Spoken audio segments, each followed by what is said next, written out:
Hey guys, welcome back to the channel, Adventures into Kalashnikov. We have a really cool video for you today. What's better than one gun to review? Two guns. These are out of my personal collection. This is my M70AB2 and my Yugoslavian M64 M70A.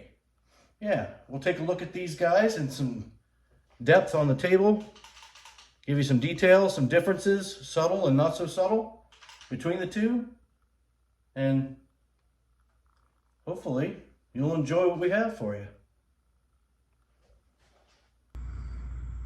All right, guys, here we go. A quick, or maybe not so quick, review of some Yugoslavian M70s, M64s, differences, and just an overall appreciation of these firearms. A lot of people don't care for these, but these have always been one of my favorites. They seem to be pretty affordable, and up until recently they've been pretty readily available. But yeah, we've had a hard time coming about some of these guns lately, especially this M70AB2. I had originally bought one of these, the parts kit from Palmetto State. I don't know if you guys remember that. That was kind of during COVID, I believe. But yeah, the Palmetto State kit, I built it, and for some dumb reason I sold it. But I finally was able to replace it with this M70AB2 from Mocha's. These kits were really nice. I wish I'd have gotten one of the trench art ones, but still a very cool gun. And we'll take a look, we'll compare it to this guy here. This is our M70A, or as we call it here in the States, an M64. Front to tip, you see the M64 has the muzzle nut, whereas the M70AB2 came with the slant brake. You see the differences between the front sight block. This one is very long, whereas this one's been cut short, a little bit shorter. As you can see, I don't have the night sight on this one, but this guy does indeed have the night sight. Flip up night sights, very cool. They both have the grenade launching gas block, same, along with the same lower handguard retainers. The wood is just beautifully patinaed. Years of Cosmoline on both, pretty nice. Now, one of the main differences here is this is a milled receiver. As you can see, no rivets. This was milled out of a complete block of steel, whereas this was made on a stamped receiver, which was formed, bent, and riveted to the front and rear trunnions. The rails were spot welded in. This M64 was, like I said, machined from a block. Has some really cool features. The newer M70s don't have this milled step here. This milled step was, in fact, a thickened area on the outside to accommodate this and this. These are for your internal bolt hold open lever. Unfortunately, I don't have one for this gun, but originally they came with a bolt hold open lever, and you had to use a specific M64 mag that had a notch that allowed the follower and the mag to operate to push up on the lever to hold the bolt open on empty. I'd like to get one of those. I know Sheffer Customs is working on some. As soon as he gets those done, I'd like to buy about 10 of them. As you can see, I got a really cool 2-rib Bosnian mag here. This was given to me by a good friend. Kind of fits the theme of this gun. Move on back a little bit. You see the difference between the pistol grips. The M70 pistol grip is one piece, solid plastic, very durable. Everybody knows these, they've seen them. And the M64, M70A, has the plastic pistol grip with the metal ferrule. These are getting harder and harder to find also. So yeah, definitely cool. Both have the top cover lock button, although mine is missing on the M70AB2. I'll have to replace that, but yeah.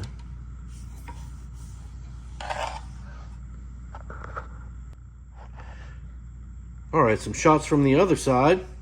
You can see the differences, slight differences in the front end, again with the front sight block being different and the slant brake being different from the muzzle nut. Everything else is pretty much the same. Again, you can definitely see the differences here in the receiver, the milled pocket here versus the bulged trunnion and rivets on that one. Both have the same selector markings, the U, the R, and the J for safe, full auto, and semi. Same over here, the U, the R, and the J. This one here, unfortunately the cut was right through the full auto selector notch, and I haven't cut that in yet, but we will eventually. And I'm also missing my selector stop. Gonna make one of those and get it in there. Another thing to note is on the M70AB2, the mag catch, mag release lever is a stamped piece of sheet metal. On the M64, M70, these were machined out of a block also. Very heavy duty. Really cool. Again, all the Yugoslavian guns usually have a serial number on the top cover. This M70 is no different. Same with the M70AB2. Also serialized. Now, one thing that is different, and you've got to make sure you get the right selector, is the selector lever for the M70AB2. It's very specific. It's got this top lever, top notch here, whereas the M64, the M70A does not have that. Definitely something to note, just a cool little feature. And again, both rifles chambered in 7.62 by 39. Both shoot very well, very reliable. This guy here is a re-weld. This was actually a fixed stock kit from Numrich, and I happened to be able to find a rear underfolding stub. So this is kind of a mix master of stuff, but it is a re-welded M64 M70A underfolder.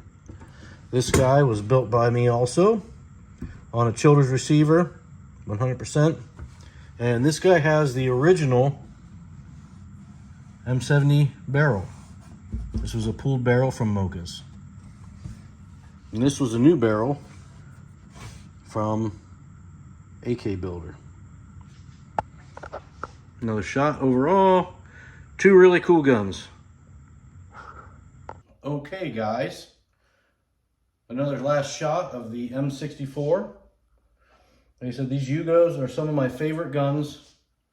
I've got a bunch of them. They all shoot great. They all seem to hold their value. They're all super smooth. Bolt hold open feature, Bosnian mag, double hook trigger, very smooth. They all fold very nice and easy, very compact.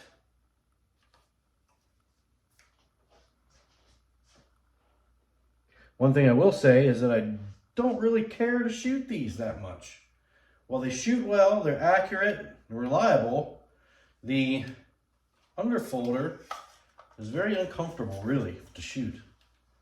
If you haven't ever shouldered one, they just sit funky, and your cheek weld is right on that rail, and it can jar your teeth a little bit when you shoot. But aside from that, I really like the collector aspect. I like the build quality. These things are built like tanks. They'll probably last forever. I know they'll outlast me, that's for sure.